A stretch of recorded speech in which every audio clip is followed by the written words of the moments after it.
So today we're going to be checking out the Kenyan president's conversation with Bill Gates in USA. This is going to be an interesting one. So That we are off track on the achievement of both SDGs and also climate action. And we came to the conclusion at our Africa Climate Summit that it is no longer possible to discuss development, SDGs, and climate separately, that these are one and the same. And if there is something we learned from the COVID, is that there is nobody who is safe. We can all be in trouble.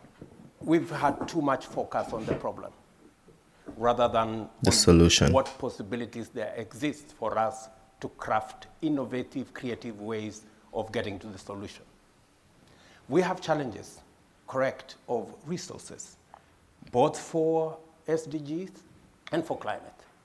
But many countries, many low-income countries, are constrained by debt.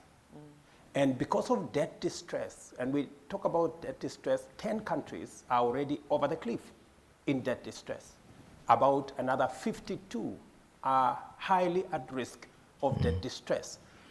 I'm hearing Egypt is about to default. Like I hear people default on their mortgage and their loans, but a whole country to default. Are making the proposal that if we have at all to have the chance to be on track on both climate and SDGs, we need to support these countries, extend their tenure of severing debt, and give them a grace period. That's how they are going to have the possible chance to leverage resources for them to provide resources for development, for SDGs, and for climate action. Secondly, we need to rethink the whole architecture around financing. I think it is defeatist for us to assume that there is nothing we can do about the current financial crisis that is facing our globe. That's why we are proposing that it is possible for us to reform the international financial architecture, the international financial institutions, for them to provide additional concessional financing for us the same way we got together and found money using SDRs for COVID. We can also find money using SDRs for climate so that we can deal with the possibilities of making sure that resources are found. And finally, innovative. There is a lot of innovation around technology. The current financial system was figured out in 1945. Are we saying in the 21st century we cannot figure out a financial architecture that is sensitive to the current situation where we have vagaries of climate, where we have challenges of development, and where many countries are actually in huge debt? I say differently, we can... Including the developing countries too. Yeah, everybody. I say differently, we can figure out a different financial architecture that serves the purposes of our moment.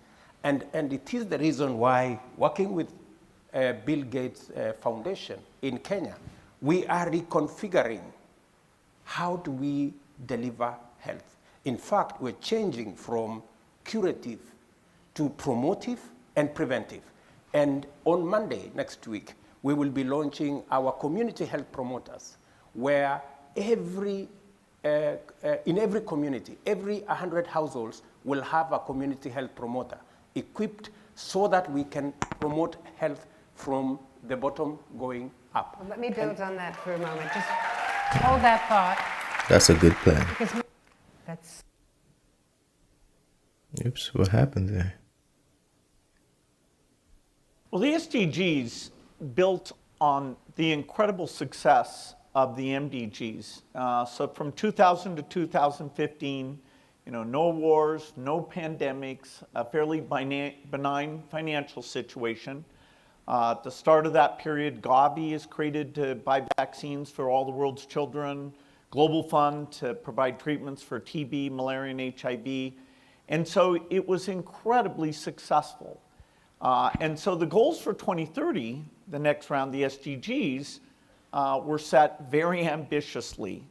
And there have been these setbacks. The economic situation, we have some instability in Africa as well as the war in Ukraine.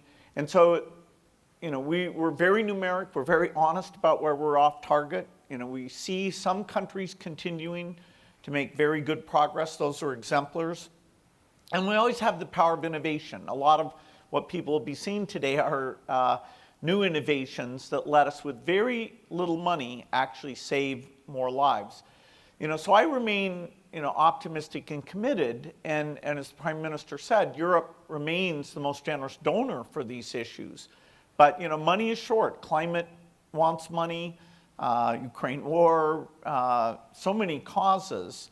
And so we really do have to recommit to the SDGs and pick the things where we get the best impact for the finite money that's available. We celebrated with President Bush just a few months ago the 20th anniversary of PEPFAR, and talked about what a great program it is. Also, if you look at African countries' attitudes towards the U.S., they are very thankful for what PEPFAR has done. So the idea that that program would not continue is quite scary.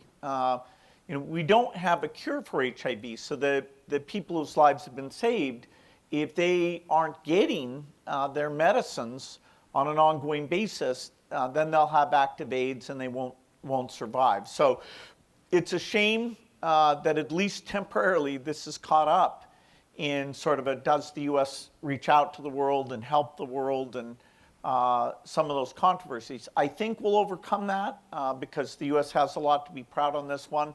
But we're not back in that heyday, where Gavi and Global Fund were created. Our attention should get back to these very human-driven, saving mothers' lives type work, despite our political differences.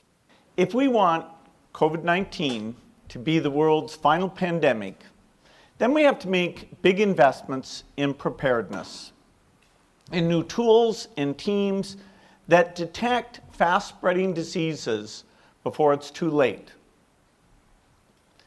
I believe that someday, every leader from every country will get involved in making these investments. And when that happens, we'll owe a huge debt of gratitude to Japanese Prime Minister Kishida and his constant call for a healthier, more secure world. For that leadership and vision, I'm very honored to present him with this year's Global Goalkeeper Award. Please give a warm round of applause for Japan's Prime Minister Kishida.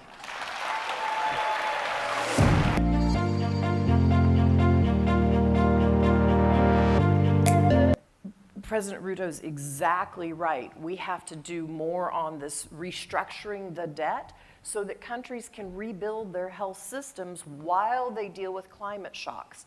One of the most exciting things, I've seen many exciting things across the continent of Africa, but one is just the ingenuity of people, and also, young people. So if you ask a parent in Africa what their hopes and dreams are, I have never had a parent not say, my son or my daughter going to school. Never. They all are investing in their kids because they want a better life. And so even when I was in Tanzania, if I look back a decade ago, I met with a women's group where they were saving $1 a day, $2 a day. Our phone lets us do that. And what were the women investing in?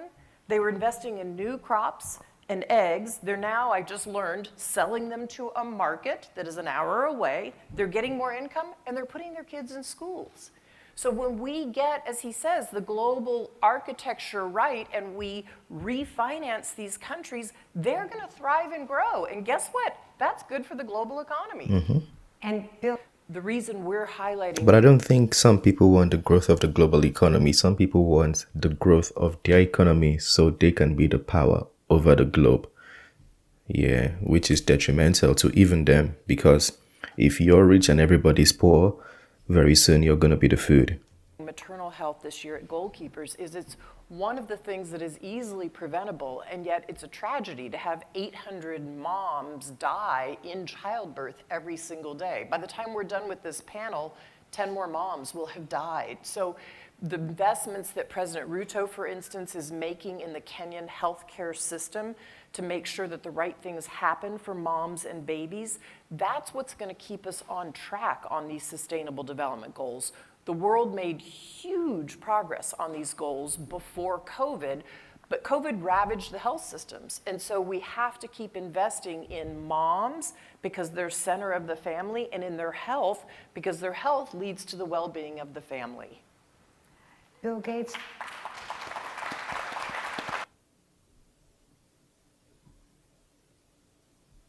I do not think that the conflict in Europe takes away our focus on the SDGs and on, for example, the importance of global health. And on our side, we've been working extremely well together with the Bill and Melinda Gates Foundation, for example, in sharing our knowledge. In the COVID period, came out that my country has an incredible expertise in producing vaccines. We are a vaccine powerhouse. We produce for the whole world, but we've seen that the African continent is for 99% of their vaccines dependent on the rest of the world. We've been sharing that expertise now and through a company called Universals. We have now agreements in Senegal, in Rwanda, in Kenya, in South Africa, with a goal to have 60% vaccine sufficiency of the African continent. We think that's crucial. I mean, that's how we work, in partnership and sharing expertise and making the world more dependent one on another, but not just in one direction. So, on your question, yes, a lot of attention goes to the war, and unfortunately, that war leads to unrest in the rest of the world. But it has not taken away our focus on working together with our partners and, for example, with our Kenyan friends.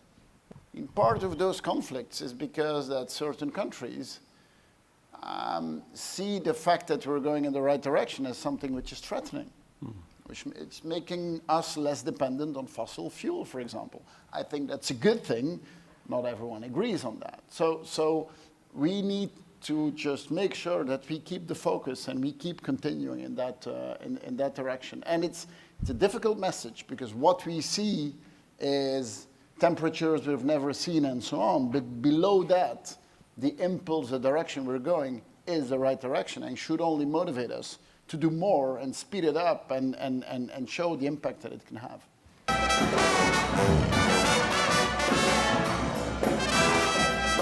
Okay, I think that was everything. Well, let me